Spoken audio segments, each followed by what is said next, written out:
Muktamar Ulama Ahlus Sunnah wal Jamaah sedunia yang digelar di Chechnya belum lama ini, sebagaimana dilansir oleh media Al-Jazeera.com beserta media lainnya, menolak dan mengeluarkan sekte Wahabi Salafi bentukan Saudi Arabia dari Ahlus Sunnah wal Jamaah. Sebagaimana diketahui bahwa Muktamar Akbar itu dihadiri oleh ulama-ulama besar Ahlus Sunnah wal Jamaah, di antaranya Syekhul Azhar Dr. Ahmad Thayyib, ulama Yaman Habib Umar bin Hafiz, Mufti Mesir Syekh Syauqi Alam, Habib Ali Al-Jufri, Syekh Usama Al-Azhari, serta mantan Mufti Besar Syekh Ali Jum'ah, dan lebih dari 200 ulama Ahlus Sunnah sedunia. Tidak hanya itu, seluruh ulama dari perwakilan negara Muslim telah sepakat menolak keberadaan paham Wahabi Salafi dalam bagian Ahlus Sunnah wal Jamaah. Di antara salah satu kutipan dari 11 rekomendasi yang dikeluarkan Muktamar menyebutkan bahwa Muslim Ahlus Sunnah adalah mazhab Asy'ariyah dan Maturidiyah, serta mengeluarkan sekte Wahabi dari kelompok Islam Sunni. Bahkan Syekhul Azhar menyebutkan kelompok takfiri Wahabi telah menyebarkan berbagai penyakit dan cacat moral serta kebebasan yang kacau dalam menguasai Timur Tengah. Kelompok-kelompok takfiri melakukan tindakan tercela yang tidak ada kaitannya dengan Ahlus Sunnah wal Jamaah, tandasnya. Lebih lanjut, Wahabi Salafi menisbatkan dirinya kepada Sunnah untuk menyebarkan kedengkian dan kebencian. Dalam pandangan Syekh, ucapan pengkafiran Wahabi menjadi sebab utama pertumpahan darah dan saling bunuh antar sama kaum muslim dengan dalih berjihad melawan orang-orang kafir. Agar lebih jelas, mari kita simak kutipan keputusan Muktamar Chechnya yang mengeluarkan aliran Wahabi Salafi dari kelompok Ahlus Sunnah wal Jamaah. Alhamdulillahi Rabbil Alamin, wa sallallahu ta'ala wa sallam wa baraka ala sayyidina wa maulana Muhammad wa ala alihi wa sahbihi ajma'in. على أن هذا المؤتمر الذي يسعد الأزهر بالمشاركة فيه هو جميل آخر تسديه الشيشان إلى المسلمين في مشارق الأرض ومغاربها، بل إلى العالم كله شرقا وغربا. وقد يسأل البعض عن علاقة هذا المؤتمر بالوضع المحزن الذي صارت إليه أمتنا في الآونة الأخيرة، والإجابة على هذا التساؤل أن هذا المؤتمر في بحثه عن من هم أهل السنة والجماعة، أهل السنة لا يكفر بعضهم بعضا، وليس بينهم خلاف يوجب التبرؤ والتكفير، والله تعالى يحفظ الحق وأهله فلا يقعون في تنابذ وتناقض. ثم يصف حال الفرق الأخرى وكأنه يصف حالنا اليوم فيقول: وليس فريق من فرق المخالفين لمذهب أهل السنة والجماعة إلا وفيهم تكفير بعضهم لبعض وتبرؤ بعضهم من بعض، حتى إن 7 منهم اجتمعوا في مجلس واحد فافترقوا عن تكفير بعضهم بعضا. إن التكفير أيها الإخوة الفضلاء هو بريد الدماء ومبرر إراقتها عند من يسفكون دماء المسلمين ويزعمون أنهم يجاهدون الكفار. وانظر حولك الآن وخبرني، هل تجد غير هذا المذهب الذي ننادي به مذهبا آخر لا يجازف بتكفير المسلمين أو تفسيقهم وتبديعهم إنهم خالفوا رجاله وخرجوا على مقولاته؟ إن أهل السنة والجماعة هم جماهير الأمة الإسلامية، وإن أئمتهم هم مالك والشافعي وأبو حنيفة وابن حنبل والأشعري والماتريدي وتلاميذهما ومدارسهما والحسن البصري والجنيد والمحاسبي والسراج وحجة الإسلام الغزالي وأهل الحديث وفضلاء الحنابلة وعلماؤهم ممن يتمسكون بنهج الإمام أحمد وزهده. Namun, apa yang melatar belakangi paham, manhaj, aliran Wahabi Salafi bukan termasuk bagian dari Ahlus Sunnah wal Jamaah? Mari kita bahas agar umat Islam paham dengan benar tentang siapa sebenarnya Wahabi Salafi.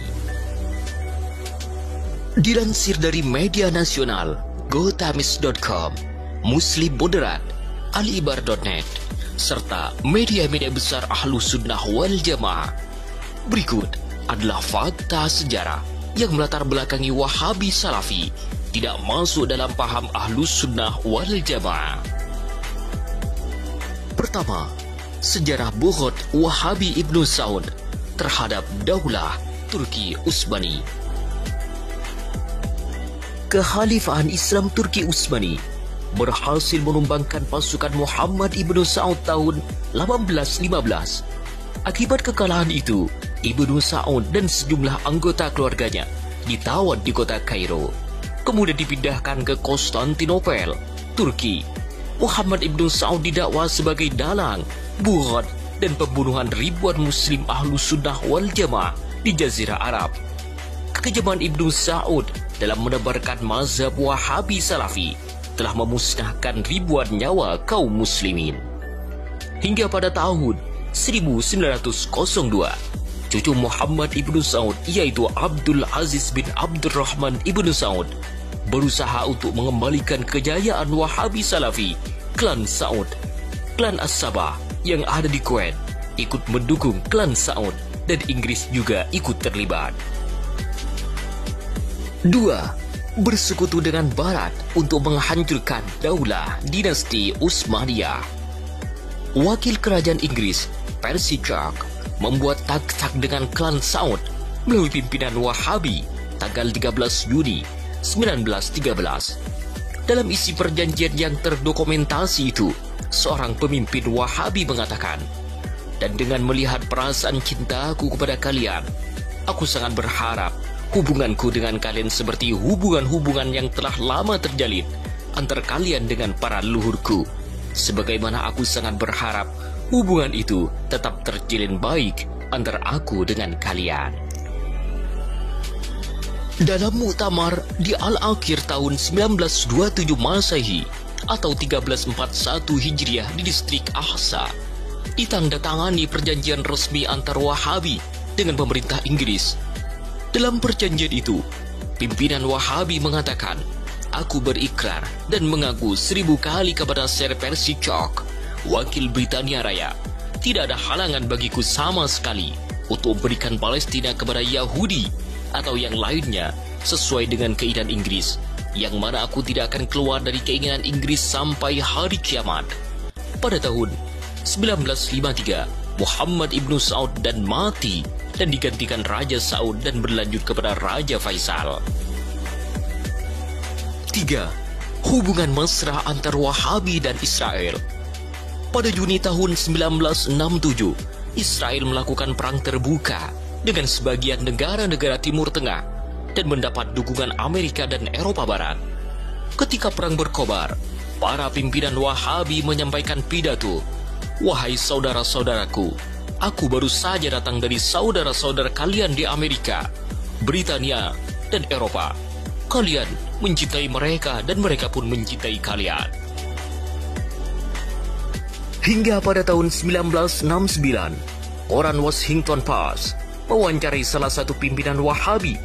Mereka mengakui memiliki kedekatan khusus dengan Israel.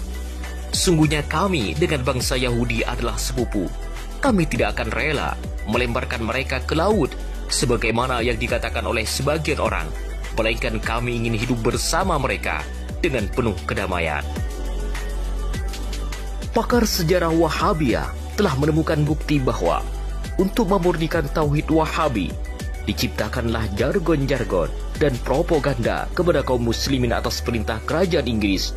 Jargon yang dibuat bersifat indoktrinisasi, itu muslim Ahlus Sunnah wal Jamaah harus dipaksa menjadi boneka-boneka perang mereka dan dipaksa untuk menerima paham Wahabi Salafi.